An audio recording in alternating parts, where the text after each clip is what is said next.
এখন মানুষ কোরআনের মাহফিল বেহেশতের বাগান মনে করে যে চানাচুর খাওয়ার জিলেবি খাওয়া। কথা কম, এই তো জালসা হচ্ছে, শোভা হচ্ছে। কোন সবাই গেছিলাম, কোথায় গেছিল? সবাই গেছিল, সবাই বইছে, ও চানাচুর খাইছে, ঘুম পাড়ছে, আর যুবক ছেলেরা মেয়েদের পিছনে ঘুরছে। ছোট ছোট ছাত্ররা ঠিক দেখছেন, ওরা এগুলি কি বোঝে? নিশ্চয়ই ওরা বোঝে। দেখে আসলে কি নাম হলো ওমর ফারুক, ভিতরে নাম হলো ওমর ফারুক সাহসী। বিড়াল যদি বলে ম্যাও, ওই এলাকায় নাই। নাম হলো আবু বকর সিদ্দিক বিশ্বাসী। 200 টাকা হাওলাত নিবে ভাই, 200 টাকা হাওলাত দেন, আগামী শনিবারে দেবো। 200 টাকা হাওলাত নিবে আর ঘুরে শনিবার আসবে না। এই তো আমাদের দেশের আবু বকর, এইটা হলো সিদ্দিক। আমাদের নাম আছে, কাজ নাই। নাম হলো ইমান আলী, ভিতরে একটুকু ইমান নাই। আছে না নাই? এই দেখেন, দূর দূরান্ত থেকে অনেক লোক কোরআনের মাহফিলে আসছে, বাড়ির পাশে ইমান আলী আর আমি ঘুম পাড়তেছি। এইরকম লোক আছে না? 2 দিন ব্যাপী তাফসীর মাহফিল হচ্ছে, হাজার হাজার মানুষ দূর দূরান্ত থেকে আসছে, বাড়ির পাশে ইমান আলী যাচ্ছে না। বিবি বলতেছে, স্বামী আজ 30টা বছর ধরে তোমার সাথে ঘর সংসার করছি, কত মানুষ কোরআনের মাহফিলে যাচ্ছে, তুমি একটু যাও, একটু যাও না। ইমান আলী কা চুপ কর, চুপ কর পেতনি। বউ আবার পেতনিও কয়। প্রেম আর ভালোবাসা, আদর আর মহব্বত দিয়ে মানুষের মন যত জয় করা যায়, মানুষের দাওয়া রিমেন্টে নিয়ে আয়না ঘরে ঢুকাইয়া গুলি করে মারিয়া আপনার দেশে থাকা যায় না, বরং দেশ ত্যাগ করা লাগে। কথা বল, আসলে প্রেম ভালোবাসার মধ্যে মহব্বত আছে না নাই? তো ইমান আলী বুঝাচ্ছে, আমার সোনা, আমার ময়না, আমার লক্ষ্মী, আমার আত্মা করি আত্মা। ইমান আলী ঠান্ডা হয়ে গেছে। ইমান আলী বলতেছে, বিবি আমি যদি কোরআনের মাহফিলে যাই তুমি খুশি? খুশি মানে কি? তাহলে হারিকেন লাগা দেয়। হারিকেন বোঝেন তো? এখন তো হারিকেন বিলুপ্ত হয়ে গেছে।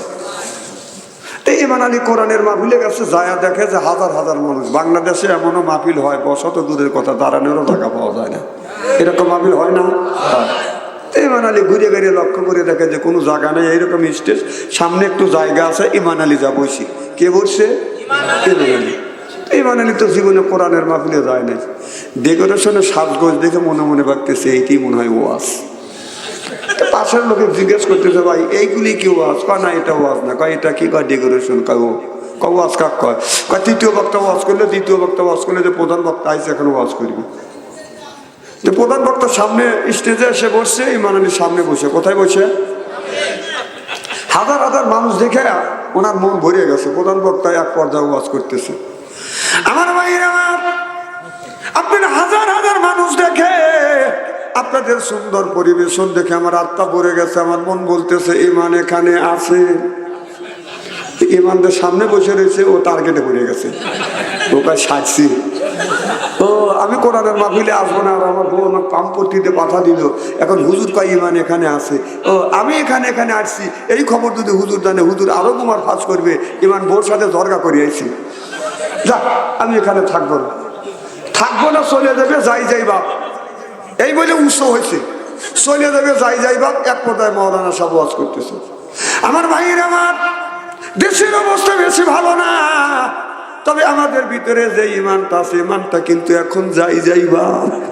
ইমানটা চাইছি আমি যাই বাপ। এই খবর হুজুর কিভাবে জানলো? হ্যাঁ, আমি যাই বাপ, এই খবর যদি হুজুর জানে, হুজুর আরো তোমার ফাঁস করবে। ইমান জাতটাও দেখে, যা এখানে থাকবো না। ইমান আলী হামা গরু দিয়ে, এই মুহূর্তে হামা গরু দিয়ে পিছনে গেছে। ফাঁকা জায়গা যা দেখতেছে, দেখি হুজুর কিছু বলে নাকি। এক পর্যায়ে মাওলানা সাহেব ওয়াজ করতেছে। আমার ভাইরা, আমার দেশের অবস্থা বেশি ভালো না, তবে আমাদের ভিতরে যে ইমানটা আছে, এই ইমানটাকে সব মানুষ মিলিয়া শক্ত করিয়া মজবুত করিয়া ধরো। যেই কইছে ধরো, ইমান কয় ছাড়ছি।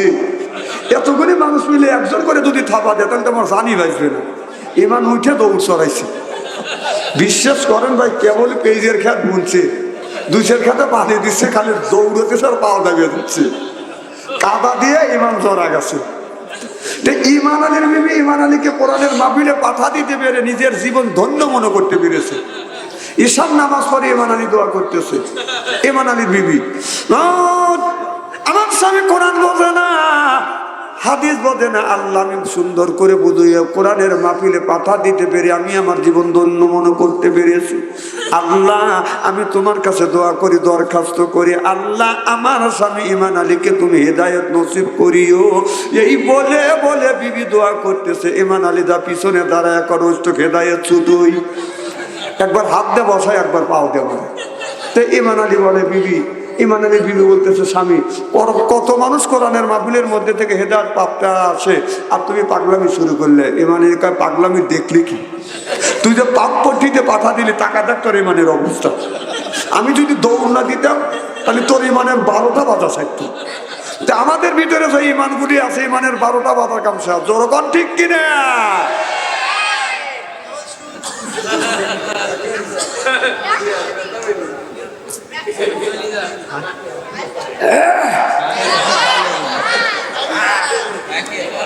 আমার ভাইয়ের আমার, তাহলে আমাদের ভিতরে নাম আছে, কাজ নাই। নাম হলো ইমান আলী, ভিতরে বাদান একটুকু বাদান ইমান নাই। কোনোদিন নামাজ পড়বার মসজিদে বাদাম যায় না, নামাজও পড়ে না, মসজিদেও যায় না, রোজা রাখে না। আল্লাহ কোরআন কারিমের মধ্যে বলতেছে ইন্না সলাতি ওয়া নুসুকি ওয়া মাহিয়ায়া ওয়া মামাতি লিল্লাহি রাব্বিল আলামিন।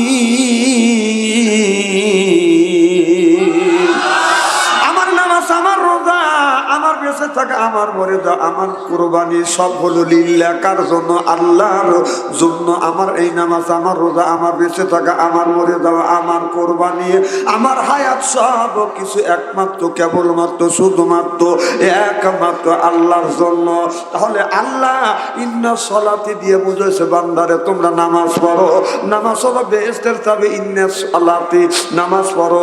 এদিকে আসসালাতুল মিফতাহুল জান্নাহ, নবী বলেছে নামাজ পড়লে বাদাম জান্নাতের চাবি পাবে, নামাজ পড়লে জান্নাতের চাবি পাবে। আর নামাজের বেহেশতের চাবির নাম হলো বাদাম নামাজ, আর নামাজের চাবির নাম হলো বাদাম ওযু। চিল্লে এখন আল্লাহু আকবার। আপনি ওযু ছাড়া নামাজ পড়তে পারবেন না, ওযু ছাড়া আপনি কোরআন শরীফ বাদান ধরতে পারবেন না। কথা বুঝতেছেন না? আপনার ওযুর নামাজের আগে বাদান ওযু দিতে হবে, কোরআন ধরার আগে বাদান আপনার কোরআন পড়ার আগে ওযু দিতে হবে। ওযু ছাড়া নামাজ পড়া যায় না, ওযু ছাড়া বাদান কোরআন শরীফ ধরা যায় না। একজন ব্যক্তি বলতেছে হুজুর খালি নামাজ নামাজ কয়া পাগল হয়ে যান, মাহফিলে গেলে খালি নামাজের কথা, মসজিদে গেলে ইমাম সাহেব কুদ্দর সময় বলে নামাজের কথা। হুজুর কয়দিন নামাজ পড়বো? নামাজ কি কয়দিন পড়ার তা? হুজুর জানে যে 40 দিন একটা লোক ইকামতুলের সাথে নামাজ পড়লি আল্লাহ লোকটাকে আল্লাহর ওলি বানায়। সুবহানাল্লাহ। বললো বাবা 40 দিন পড়বে, হুজুর 45 দিন পড়বো। উনি 45 দিন নামাজ পড়ছে, আল্লাহর কাছে যা চাইছে তা পায় না।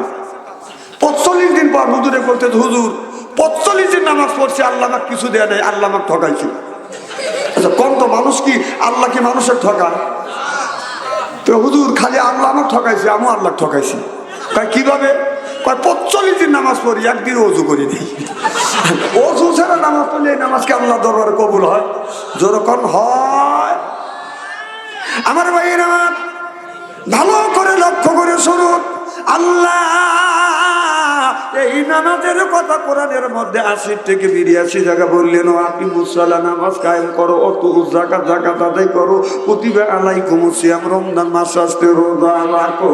তাহলে নামাজের কথা 80 থেকে 82 জায়গা বললেন, যাকাতের কথা 30 জায়গা, কুতিবা আলাইকুমুস সিয়াম, রমজান মাসে রোজার কথা 1 থেকে 2টি জায়গা বলছে। তাহলে কোন জ্ঞানে তুমি নামাজ ছাড়ে দিয়া মাথায় রাখছো বড় বড় চুল, এরপরে তুমি মাঝে মধ্যে করে বসবে ভুল, পরনে হলো পাপের ছালা, হাতে হলো বালা, গলায় হলো বাদান পুতির মালা। আমি হিসেব করে দেখলাম ওই লোকটা অরিজিনাল শয়তানের শালা।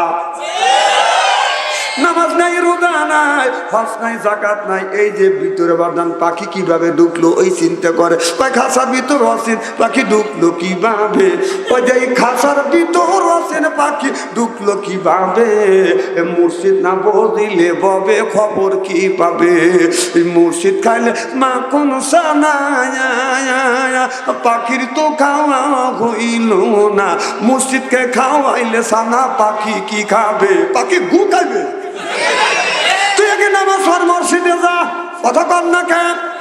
নামাজ হলো বেহেশতের চাবি, নামাজ না পড়লে বাদান আল্লাহর জান্নাতের চাবি পাওয়া বাদান যাবে না। তাহলে নামাজ যদি বেহেশতের চাবি হয়, ওযু যদি বাদান নামাজের চাবি হয়, আপনার কাপড় চোপড়ে যদি ময়লা পড়ে, আপনার সাবান ছোটা দিলে বাদান পরিষ্কার হয়, আপনার অন্তরে ময়লা বললে কি দিয়ে আপনি পরিষ্কার করবেন? ও মনে বাবলা পাতা দাগ লেগেছে, মনে বাবলা পাতার দাগ লেগেছে, ধুইলে কি যায় সাবানে সাবানে, ও যে মনের ময়লা মুছবে কেমনে? খাদ্য তো যায় না রে ধুলে, স্বভাব যায় না রে মলে, শিকার গন্ধ যাইবে কি ভাই গোলাপ জল দিলে, মনের ময়লা মুছবে কেমন? রাসূল বললেন কুল্লু সাইয়্যিন সিকালাতুল কুলুবিল যিকরুল্লাহ, আমার নবী বললেন বেশি বেশি করে জিকির করো, কলবের ময়লা পরিষ্কার দিবে আমার আল্লাহ। চিল্লাইয়া কান মারহাবা, আল্লাহ আল্লাহ মিকুনা শামসু কামা, আল্লাহ আল্লাহ মিকুনা শামসু কামা, আল্লাহ আল্লাহ মিকুনা আরদু জামা, আনতুম আওলানা বাসকুম মুসলিম কিসান হায়, আনতুম আওলানা বাসকুম মুসলিম হত্তাকাম হায়, জরকান আল্লাহু আকবার। আপনারা শীত ধরছে, আমার গাম ধরতেছে, তাহলে এগুলি না খুললে আর হয় না। হ্যাঁ আপনারা ধরতেছে, আচ্ছা না তারপর তো আপনাদের জন্য এই এলাকার ভাই বোনেরা কে কোথায় আছেন তাড়াতাড়ি আসেন, একটু পরে কিন্তু তাবারক দেওয়া হবে। আগে দিয়ে নিলাম নাকি না না, আমার বলবেন যে বাপ সাংসারিক নিয়ে আসছিল, বেচারা আসলো, আমার তাবারক খাওয়াইলো, কেউ আমার দাবাত দিল না। আগে খাওয়া দিছে, ও ঠান্ডা হয়ে গেছে, এই দিনই তো আরামে যা ঘুম পাড়তেছে, ও আরামে ঘুম পাড়তেছে খিচুড়ি খায়া, আর ল্যাপের মধ্যে ঘুম পাড়তেছে আর বাতাস ছাড়তেছে। মানে 4-5 জন মুরব্বী বসে, পাশে একটা ছেলে বসে, ওই মুরব্বী একটা মুরব্বী বাতাস ছাড়তেছে, তাতে লাখ রাখা যাচ্ছে না, কথা বুঝতেছেন না? সব নয় বাচ্চার দোলন দেয়, বাচ্চা কবে করে গাই আবার কথা বলছে, বাতাসের সাথে বুড়োরা, কথা বুঝতেছেন না? আবার একটু পরে আর এক বুড়া বাতাস ছাড়ছে, আর একজন এই বাচ্চাকে কি হয়েছে আবার কথা বল, আর একজন বলতেছে শোন বাতাস ছাড়বে বুড়োরা, আর মায়ের তরি খাওয়া লাগবে, কথা কি বুঝতেছেন? আমার ভাইরা, আমার মুসলমান ভাইরা, আল্লাহর হাবিবের বিয়াম্মাতেরা, মুরব্বী একবারে চলে যাচ্ছেন, না না খাওয়া দাওয়া করছেন তো, না না খুব ভালো করছেন, হামদার শুয়ে থাকেন, না না বুড়া মানুষের আপনার এই ওয়াজ শুনে লাভ নাকি? না রে তাকবীর, উঠে সময় পারলাম না, ওই বুড়া মানুষকে যাওয়ার সময়, না না যদি যদি পেশাব আছে এখানে বুঝতে ভালাই, বউ এসে বলবে যে না ভালো একটা কাজ করছে,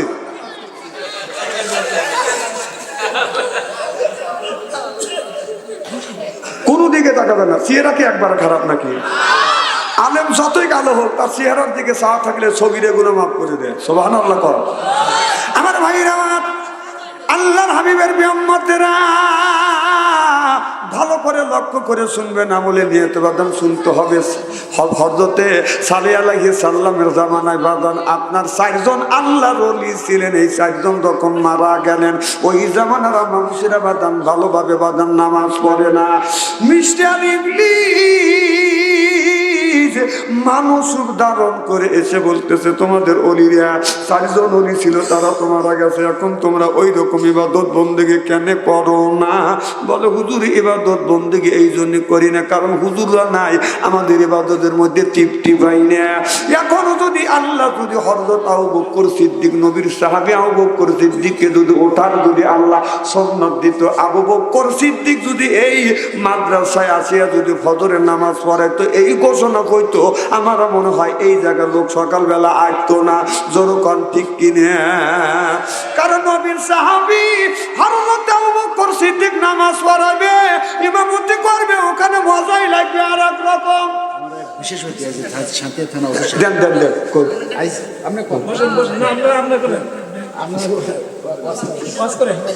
আলহামদুলিল্লাহ।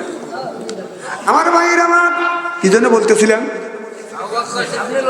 আবু বকর সিদ্দিকের মতো মানুষ যদি বাজার আপনার ইমামতি যদি করে বাজার নামাজে কেমন মজা হবে, কথা বুঝতেছেন না আপনার? ওরা তখন বললো তাহলে একটা কাজ করো, মিস্টার ইবলিস পাম দিলেন, তোমাদের এই যে আপনাদের এই অলি সাইজন আছে, অলিদের তোমরা একটা মূর্তি বানাও। তখনও মূর্তি পুজো শুরু হয় নাই, মূর্তি পুজো ওখান থেকে বাদান উৎপত্তি হচ্ছে, কথা বুঝতেছেন না আমার ভাইরা? এইবার আপনার সুন্দর করে 4টে বাদান মূর্তি বানালেন, মূর্তি বানাইয়া মিস্টার ইবলিস মানুষ রূপ ধারণ করিয়া বলতেছে তোমাদের যে পূর্বপুরুষ ছিল, এই পূর্বপুরুষ কিভাবে ইবাদত করতো তোমরা কিন্তু দেখো নাই, তোমরা জানো না।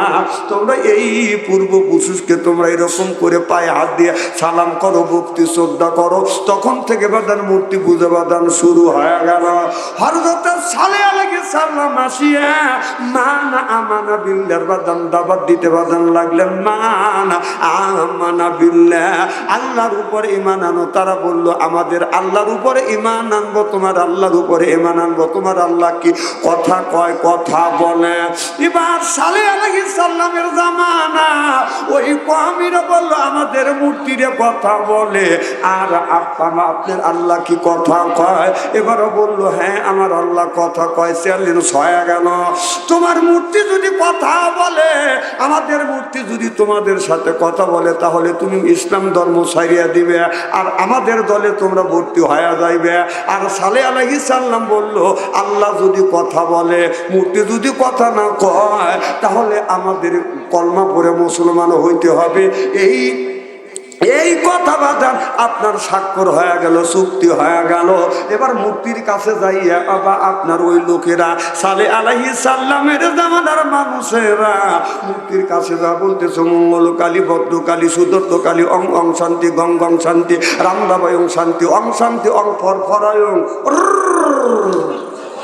মূর্তি কিছুই করে এইরকম ছায়া থাকে, কথা কয় না রে। আমার বাড়ির পূর্ব পশ্চিম পাশে জানলা খুললেই মূর্তি, আর পশ্চিম পাশে আর পূর্ব পাশে 3 বাড়ি পরে মূর্তি। আমি জানলা খুলে দেখি যে ভগবানের বাইর করছে, বাই করে দিছে, ভগবান এইরকম করে দাঁড়া আছে। মানুষ যাচ্ছে কিছুই বলতেছে না, খই ছিঁড়ে দিচ্ছে, ভগবান খালি চাই দেখতেছে। কথা বোঝেন না আমার? না না, ওনার কি কোনো ক্ষমতা আছে? জনগণ ক্ষমতা আছে? ক্ষমতা নাই। আমার ভাইয়ের, আমার মুসলমান ভাইয়ের, আল্লাহর হাবিবের বিয়াম্মাতেরা ভালো করে লক্ষ্য করে শোনো। এবার সালেহ আলাইহিস সালামের মানুষেরা ওই জায়গায় যায় মূর্তির সাথে কথা বলতে চাইলেন, মূর্তি কিন্তু বাদান কথা বললেন না। কথা কি বুঝতেছেন? এদিক তাকান, চেহারা কি একবার খারাপ নাকি? মানে অতিথি আসছে, উন্নত আসবেই, মার হবারটা জোরে কর, তাও বলে চাই থাকে। আচ্ছা, খুব কি খারাপ লাগতেছে নাকি? নারাই তাকবীর, আল কোরআনের আলো, নারে। আচ্ছা, আপনারা ঠিক আছেন, আমি বুঝছি। কি যেন বলতেছিলাম? না না, সালেহ আলাইহিস সালাম, মারহাবা, একটু জোরে কর। মূর্তি কথা কয় না। সালেহ আলাইহিস সালাম বলল যে মূর্তি তোমাদের সাথে কথা বলবে, সে মূর্তি তো কথা কয় না, এই মূর্তি তো এইভাবে থাকে। কথা বুঝতেছেন না? আপনি মূর্তির কাছে দই দিবেন, মূর্তি খালি দৌড় দিকে চায়াই থাকবে। কি ধৈর্য, খায়ও না, চোখও টিপবে না, খালি এরকম করে চাওয়া থাকে। কথা কম দেখবেন বিজাতি মাসি আসিয়া আপনারও যে দই দেয়, খই দেয়, খায় না। মাছি কোন থেকে যেন মোটা একটা কালা মাছি, মাথা মোটা, ভ করে চলে আসে, ভগ করে আসিয়া ওর দই মধ্যে বা তার মাথা দুটো দিয়ে দই খায় আর পাশা টিপ পাড়ায়। তা ভগবান, আমি তো দই খাচ্ছি, পারলি তুই ঠেকা। ওই ভগবানকে ঠেকানোর ক্ষমতা আছে? ভগবান দুরু কয় না, হ্যাঁ কয় না, খালি চা থেকে দেখে। যে দেহি তুই কি রকম খাইস, খানা পিনে করে পেট টেট ভরিয়ে ওই মাছিটা করে কি বম করে চলে যা, তোর দই গেলাম তুই কিছুই করতে পারলি না। না, ওই ভগবান কি করবি, যার রুহু নাই, যার দাম নাই, তার ভিতরে আছে কয়েকটা খেয়াল অথবা দু চারটে বাস। কথা কন না, এই বাবার কথা তো আমি কব, আপনি করলে তো শুনবে না পাবলিক। আমার ভাইয়ের আমার ভালো করে লক্ষ্য করে শুনুন, ও বাবা মূর্তি যখন বাঁধার কথা কয় না, খালি এক দিয়ে চা থাকে, সালে আল্লাহি সাল্লামের দিকে সবার দিকে চা আছে এইরকম করিয়া। সালে আলহি সাল্লাম বললো তোমরা কিন্তু পারলে না। এবার সালে আলহি সাল্লাম বললো এখন আমার আল্লাহ কথা বলবে। এবার সালে আলহি সাল্লাম দোয়া করছে, অমনি আমার আল্লাহ কথা বলতেছে। সালে আলহি সাল্লামও শুনছে, তারাও শুনলো, তারা বলতেছে হে তোমার আল্লাহ কথা বলে। তাহলে আমার আল্লাহ যখন কথা বলেছে, মান আমানা বিল্লাহ, আল্লাহর উপরে তোমরা ঈমান আনো। তারা বললো না না, তোমার আল্লাহর উপরে আমরা ঈমান আনবো না, তবে ঈমান আনতে পারি একটা শর্তে। বলে কি শর্তে? ওই যে বিশাল একটা পাহাড় দেখা যাচ্ছে, পাহাড়ের ভিতরে থেকে একটা গাভী উট, একটা মহিলা উট তুমি বের করে দাও। যখন সালে আলাইহিস সালাম দোয়া করবে, বলে না, ওই পাহাড়ের মধ্যে এক উট ঢুকে থাকতে পারে। কথা কি বুঝতেছেন? না না, ওই পাহাড়ের ভিতরে থেকে না, ওই যে একটা পাথর দেখা যাচ্ছে, ওই পাথরের মধ্যে থেকে তোমার আল্লাহ যদি এতই পারে, একটা মহিলা উটটা যেন বের হয়ে আসে। আল্লাহর কাছে দোয়া করো। সালে আলাইহিস সালাম দোয়া করবে। আর একজন বলে না, এটা মানি না, ওই পাথরের মধ্যে উটনি থাকতেও পারে।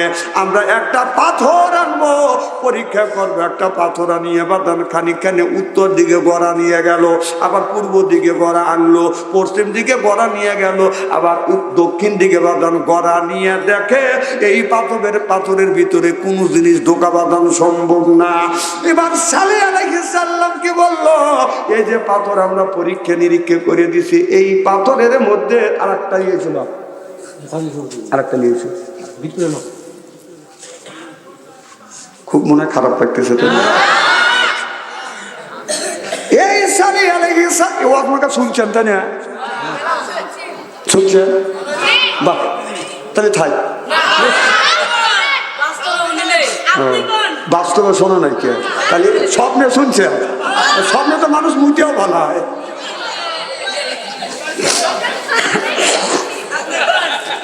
আচ্ছা, আমার কথা কি রাগ করতেছেন ভাই? মারহাবা কন। আমার ভাইয়ের আমার সালে আলাইহিস সালাম কে বললেন, এই যে পাথরটা করা আনলাম পরীক্ষা নিরীক্ষা করতে, এর মধ্যে থেকে দেখো তো একটা উটনি বাদান বের হয় কিনা। এবার সালে আলাইহিস সালাম আল্লাহর কাছে হাত তুললো, আল্লাহ এরা কলমা পড়ে মুসলমান হবে, এই পাথরের মধ্যে থেকে যেন একটা মহিলা উটনি বের হয়। এবার দেখা যাচ্ছে অটোমেটিক ভাবে বাদান, পাথরটা বাদান বড় হয়ে যাচ্ছে, পাথরের পেটটা বাদান মোটা হয়ে গেল, পাথরের মুখটা বাদান দরজার মতো খুলে গেল। আপনার ওই পাথরের ভিতর থেকে একটা মহিলা উট আস্তে আস্তে হেঁটে হেঁটে বাদান বের হচ্ছে। চিল্লে বলুন সুবহানাল্লাহ। ওরা ইহুদিরা ছায়া ছায়া দেখলেন আপনার একটা উটনি পাথরের মধ্যে থেকে বাদান বের হয়ে আসলেন। তারা বললেন, উটনি যদি বের হইতে পারে তাহলে তুমি একটা কাজ করো, এই উটনির ভিতর থেকে দুধ বের করো। সালে আলাইহিস সালাম বললো, কোনোদিন বরণ যায় নাই, গাভীনও হয় না, গাভীন যদি না হয় তার তো বাচ্চা হবে না। আবার এবার ওই লোকেরা বলল, পাথরের মধ্যে থেকে আল্লাহ যদি উটনি বের করে দিতে পারে তাহলে যাই বাচ্চা দেয় নাই তার কেন দুধ হবে না? আল্লাহ ডেকে বলে, বন্ধু সালে আলাইহিস সালাম, তুমি তোমার হাতটা লাগাইও। হাতটা লাগানোর সাথে সাথে আপনার এই উটনি যেন গায়েব না হয়, এরা রাখতে চায়। আল্লাহ বললেন, এই উটনিটাকে আমি রেখে দিব, কিন্তু উটনিকে কেউ যদি উটনির সাথে দুর্ব্যবহার করে, উটনিকে কেউ যদি আপনার কষ্ট দেয়, আঘাত করে, যদি মারধর করে, আমি আল্লাহ এই জমিনে গজব দিয়ে সবাইকে শেষ করে দিব। আমার ভাইয়ের আমার, ভালো মানুষের পিছনে বাদান শত্রু আছে না নাই? কি কথা আছে না নাই? ভালো মানুষ মানুষের পিছনে বাদান শত্রু থাকে, বাদান ভালো মানুষের পিছনে বাদান শত্রু থাকে। আপনাদের গ্রামের একটা মানুষ কাজকর্ম করে যদি একটা সুন্দর করে বিল্ডিং দেয়, আপনার আমার মনের মধ্যে হিংসা ঢুকে, কারণ ও এত বড় বিল্ডিং দিছে, এই টাকা পাইলো কোথায়, উৎস কোথায়, কথা কন না কে? মানে আমার পেট ফলে, অর্থাৎ হাদিস শরীফের মধ্যে আছে আমার এই ভাইজান যদি সুন্দর একটা বিল্ডিং দেয়, সুন্দর যদি ভালো ভালো যদি কাজ করে, তাহলে তার জন্য দোয়া করা উচিত। আল্লাহ লোকটা বিল্ডিং দিছে, তুমি বিল্ডিং দেওয়ার তৌফিক দিয়ে দিও। এই দোয়া ওনার কাছে পৌঁছার আগে আপনার জন্য দোয়া আল্লাহর আরশে আজিম পর্যন্ত পৌঁছে যায়। চিল্লে এখন সুবহানাল্লাহ। আমরা মানুষের ভালো দেখতে পারি না, মানুষের খারাপ চাই, নিজের ভালো চাই, এইরকম লোক আছে না বাজার না?